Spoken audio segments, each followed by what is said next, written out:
মুভির শুরুতেই আমরা স্টেফনিকে দেখতে পাই যে তার গাড়ি নিয়ে একটা পাহাড়ি এলাকায় গিয়েছে আর ওই এলাকার পুরনো একটা বাড়িতে তার দাদি বসবাস করত। এখন স্টেফনি তার দাদির সাথে দেখা করার জন্য সেখানে গিয়েছে। আর তার দাদির নাম হচ্ছে আইরিশ। আর সে তার দাদির সাথে দেখা করে তাকে বলে, তুমি এই পুরনো বাড়িতে একা একা কেন থাকো? তুমি তো চাইলে আমাদের সাথেও থাকতে পারো। তখন তার দাদি বলে, আমি এখানে আছি বলে তোমরা এখনো বেঁচে আছো। তারপর সিন চেঞ্জ হয় আর আমরা একটা রেস্টুরেন্টকে দেখতে পাই, যে রেস্টুরেন্টে এখন উদ্বোধনের অনুষ্ঠান হচ্ছে। আর ওইখানে আইরিশ আর পল এসেছে। আসলে তারা দুজনে ছিল এই রেস্টুরেন্টের মালিক। আসলে পল অনেক বেশি খুশি, কারণ সে এই রেস্টুরেন্টটা আইরিশের জন্যই বানিয়েছে, কারণ সে তাকে অনেক বেশি ভালোবাসে। আর সে সেদিন তাকে প্রপোজও করে, আর আইরিশও অনেক খুশি হয়ে যায় আর সে প্রপোজাল অ্যাকসেপ্ট করে নেয়। একদিন আইরিশ ঘুমাচ্ছিল, হঠাৎ সে এক ভয়ানক স্বপ্ন দেখে চমকে ওঠে। আর সে দেখে তাদের রেস্টুরেন্টে আগুন লেগে গেছে, তাই সবাই ছোটাছুটি করছে। আর ওইখানে আইরিশও আছে, যে জীবন বাঁচানোর জন্য অনেক চিৎকার করছিল। অন্যদিকে সবাই বাঁচার জন্য ওই রেস্টুরেন্ট থেকে পালাচ্ছিল। আর আস্তে আস্তে রেস্টুরেন্টটা ভেঙে পড়তে শুরু করে।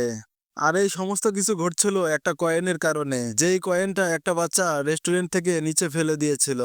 আর ওই কয়েনটা বিল্ডিং এর এসির এক্সস্ট ফ্যানের ভিতরে ঢুকে যায়, আর তারপর থেকেই ভিতরে স্পার্ক হওয়া শুরু হয়। অন্যদিকে সবাই যখন ফ্লোরে নাচানাচি করছিল, তখনই ওই ফ্লোরটা ভেঙে সবাই নিচে পড়ে যায়। শুধু পল একাই ফ্লোরের গ্লাসটা ধরে ঝুলেছিল। আর কিছুক্ষণ পর সেও নিচে পড়ে যায়, আর সে সেখানেই মারা যায়। আর এই স্বপ্নটা দেখে আইরিশ ঘুম থেকে চমকে উঠেছিল। তারপর আমরা আবার আইরিশকে অনেক বৃদ্ধ অবস্থায় দেখতে পাই, আর সে তার নাতনি স্টেফনিকে ওই দিন দেখা সেই স্বপ্নটার ব্যাপারে একটা রহস্যময় কথা বলে। আর সে বলে, সেদিনের ঘটনাটা বাস্তবে পরিণত হতে চলেছিল, তাই আমি ওই বাচ্চাটার কাছ থেকে ওই কয়েনটা কেড়ে নিয়েছিলাম। আর তারপর আমরা সবাই বেঁচে যাই। কিন্তু আমরা সেদিন বেঁচে গেলেও মৃত্যু আমাদের পিছু ছাড়ে না, আর মৃত্যু একে একে আমাদের সবাইকে খুঁজে বের করে করে মারছিল, যারা সেদিন ওই রেস্টুরেন্টে উপস্থিত ছিলাম। এমনকি তাদের ছেলে মেয়েদেরও মেরে ফেলছিল, কারণ ওই দুর্ঘটনায় যদি সবাই মারা যেত তাহলে তাদের বাচ্চা কাচ্চা কিছুই হতো না।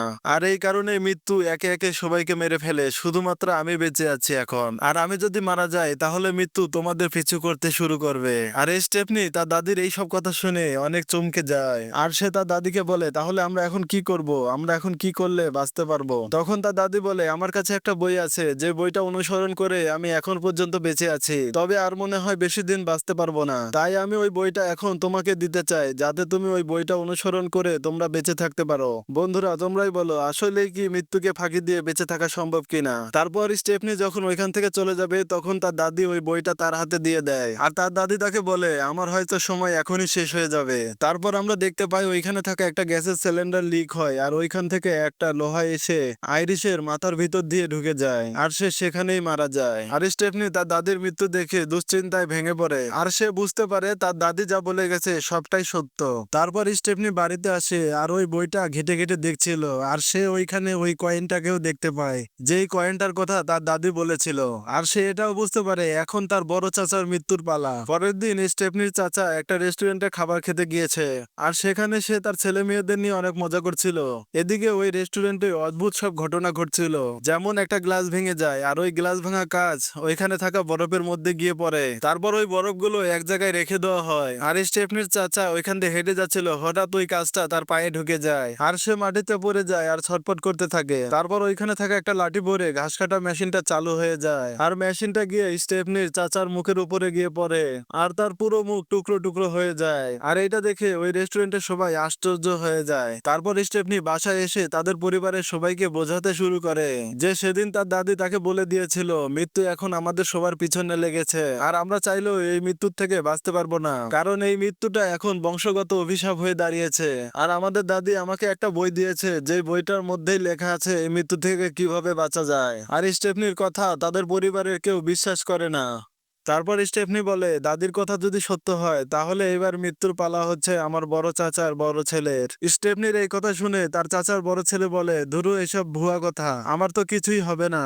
কিন্তু তারা সবাই স্টেফনির কথা বিশ্বাস না করলেও স্টেফনির মা তার কথা বিশ্বাস করে। পরের দিন সকালে স্টেফনি তার চাচার ছেলেকে বোঝাচ্ছিল যে তুমি একটু সাবধানে থেকো, কারণ এখন মৃত্যুর পালা তোমার। তখন তার চাচার ছেলে বলে, ধুর, আমার কিছুই হবে না, তোমরা শুধুই আমাকে নিয়ে টেনশন করছো, আমি তো খুব ভালোই আছি আর বিন্দাস চলছি। আর তারা সবাই এই এইসব কথা বলছিল এমন সময় সেখানে তার চাচার ছোট মেয়েটা আসে আর সে দৌড়াতে শুরু করে। এমন সময় একটা বল এসে তার মাথায় লাগে আর সে ময়লার ডাস্টবিনের মধ্যে পড়ে যায় আর সেখানে থাকা ময়লার গাড়িটা তাকে ময়লার গাড়ির ভিতরে টেনে নেয়। তারপর স্টেফনিরা ওই ময়লার গাড়িটাকে ধরার জন্য তার পিছনে দৌড়াতে শুরু করে আর স্টেফনি অনেক কষ্টে ওই ময়লা গাড়িটার উপরে ওঠে।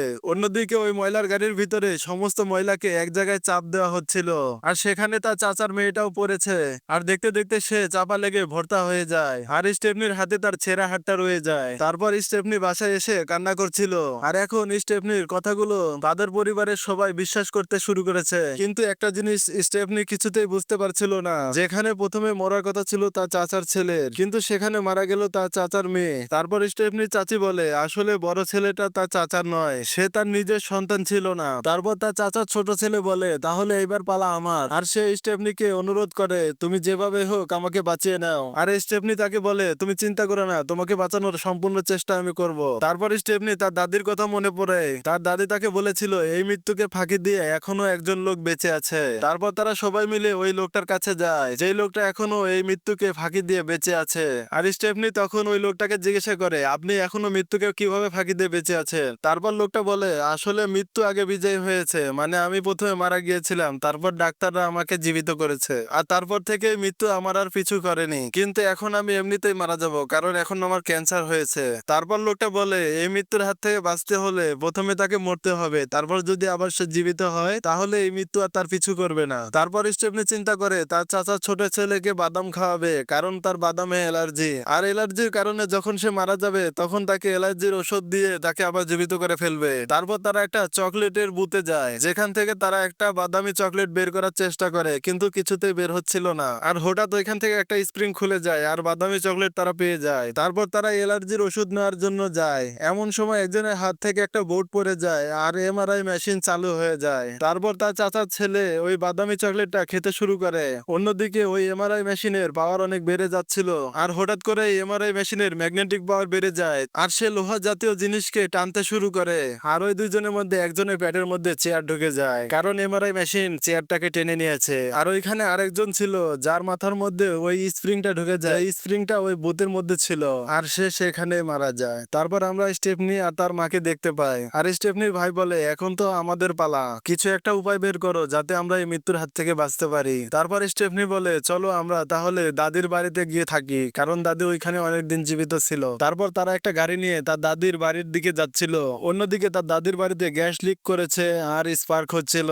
তারপর তারা ওইখানে গিয়ে পৌঁছায় আর স্টেফনির মা ওই বাড়ির ভিতরে ঢুকে আর হঠাৎই ওই বাড়িতে আগুন লেগে যায় আর স্টেফনির মা সেখানে পুড়ে মারা যায়। অন্যদিকে স্টেফনি যে গাড়িতে ছিল সেই গাড়িটা হঠাৎ করে পানিতে ডুবে যেতে শুরু করে। এমন সময় স্টেফনির ভাই তাকে পানি থেকে তুলে নিয়ে আসে আর সে দেখে স্টেফনি মারা গেছে। তারপর সে তার পেটে চাপ দিয়ে দিয়ে পানি বের করে দেয় আর তাকে এইবারের মতো বাঁচিয়ে নেয়। আর এরপর থেকেই মৃত্যু তাদের আর পিছু করে না। তারপর অনেক বছর এভাবেই কেটে যায়। তারপর আমরা আবার স্টেফনি আর তার ভাইকে দেখতে পাই যারা আসলে একটা স্কুলের অনুষ্ঠানে এসেছে আর তারা এখন অনেক খুশি ছিল, তারা খুব ভালোই দিন কাটাচ্ছিল। আর হঠাৎই স্টেফনির হাতে গোলাপের কাঁটা ঢুকে যায় আর তার হাত দিয়ে রক্ত বের হচ্ছিল আর সে ওই রক্ত দেখে বুঝে যায় যে এবার আবার ওই মৃত্যুর খেলাটা শুরু হবে, কারণ মৃত্যুকে ফাঁকি দিয়ে বাঁচা অসম্ভব আর ওই মৃত্যু এখন আর আমাদেরকে ছাড়বে না। আর তারা এইসব কথাই ভাবছিল এমন সময় ওইখানে একটা ব্রেক ফেল হওয়ার ট্রেন চলে আসে আর তারা সেখান থেকে দৌড়ে পালানোর জন্য চেষ্টা করে আর ট্রেনটা হঠাৎ করেই থেমে যায়, কিন্তু তাতেও কোনো লাভ হয় না,